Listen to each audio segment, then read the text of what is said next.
السلام علیکم سامعین، آواز اور تصویر کی دنیا میں خوش آمدید۔ میں ہوں فواد بشیر اور آپ دیکھ رہے ہیں الہم اسلامک سٹوریز۔ سامعین محترم، آج کی ویڈیو کے اندر ہم ایک قصہ بیان کریں گے جو ایک سابق آموز ہے۔ اس میں ایک بادشاہ اور ایک بیوقوف کی کہانی کو لکھا گیا۔ امید کرتا ہوں آج کی ویڈیو آپ کو بہت پسند آئے گی۔ اگر آج کی ویڈیو آپ کو پسند آتی ہے تو لائک لازمی کیجیے گا اور کامنٹ سیکشن کے اندر اپنی رائے کا اظہار بھی ضرور کیجیے گا۔ ایک دفعہ کا ذکر ہے کہ ایک بادشاہ بہت ہی نرالا تھا جو مختلف طرح کے مقابلے کروایا کرتا تھا۔ ایک مرتبہ بادشاہ نے اعلان کر دیا کہ پورے ملک میں دیکھو سب سے بڑا بیوقوف کون ہے، اس کو میں خاص تحفے سے نوازوں گا۔ اب سب لوگوں نے عقل مندی کے مقابلے تو سنے تھے مگر کسی نے بیوقوفی کا مقابلہ تو نہیں سنا تھا۔ سب لوگ تعجب میں تھے، لیکن بہرحال بادشاہ کا حکم تھا، اس کو پایہ تکمیل تک پہنچانے کا انعقاد کیا گیا۔ مقابلے میں عجیب عجیب بیوقوف آتے تھے، اپنے کرتب دکھاتے، اپنی باتیں بتاتے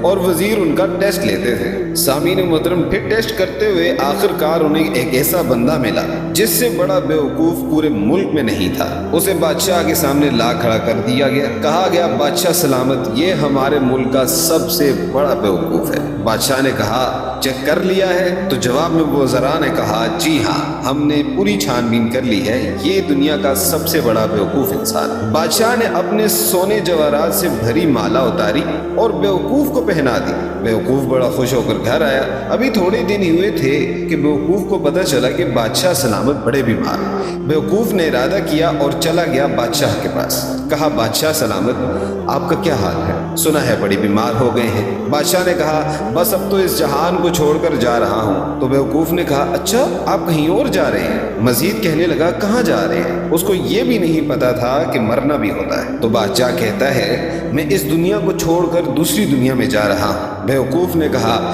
اچھا تو بادشاہ سلامت یہ بتائیے کہ ادھر میں دیکھتا ہوں آپ کا تو بہت بڑا محل ہے، تو جدھر جا رہے ہیں ادھر مکان بنا لیا؟ بادشاہ کہتا ہے، نہیں، ادھر تو میں نے جھونپڑی بھی نہیں بنائی۔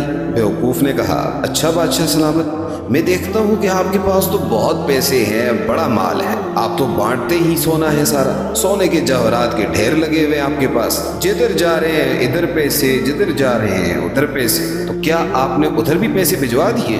بادشاہ کہتا ہے، میں نے تو وہاں پھوٹی کوڑی بھی نہیں بھجوائی ہے۔ پھر اس بیوقوف نے کہا، اچھا بادشاہ سلامت، میں دیکھ رہا ہوں آپ کے آس پاس بڑے خادم، خادمائے، کنیز اور غلام ہیں، ہر طرف آپ کے خدمتگار ہیں، جدھر جا رہے ہیں ادھر کچھ کنیز، خادم وغیرہ بھجوائے کہ نہیں؟ بادشاہ کہتا ہے، ادھر تو کوئی خادم نہیں ہوگا۔ اس بیوقوف نے وہ مالا اتاری اور بادشاہ کے گلے میں پہنا دی۔ کہا، حضور، مجھ سے بڑے بیوقوف تو آپ ہوئے، آپ کو پتا ہے کہ آپ کہیں اور جا رہے ہیں، آپ کو پتا ہے اس دنیا سے آپ کسی اور دنیا میں جا رہے ہیں، نہ گھر بنایا، نہ پیسے بھجوائے، نہ خادم بھجوائے، آخر کرو گے کیا؟ بیوقوف کی یہ بات سن کر بادشاہ تو کیا، سب وزیر مشیر حیران ہو گئے۔ اور آج دیکھیے، ہم دنیا کا مال جمع کرنے میں لگے ہیں، یہ پتہ ہونے کے باوجود کہ اگلے جہان میں یہ دنیا کا مال ہمارے کسی کام نہیں آنا۔ اس لیے بہتر ہے کہ ہم دنیا کے ساتھ ساتھ آخرت کی تیاری کو بھی ترجیح دیں۔ اللہ تعالی ہم سب کو دین حق پر چلنے والا بنائے، آمین۔ سامعین، آج کے لیے بس اتنا ہی، جلد حاضر ہوں گے ایک نئی ویڈیو کے ساتھ۔ مزید تاریخی اور اسلامی ویڈیوز دیکھنے کے لیے ہمارے چینل کو لازمی سبسکرائب کریں، بیل آئیکن پر پریس کریں تاکہ آنے والی ویڈیوز آپ کے پاس پہنچتی رہیں۔ شکریہ۔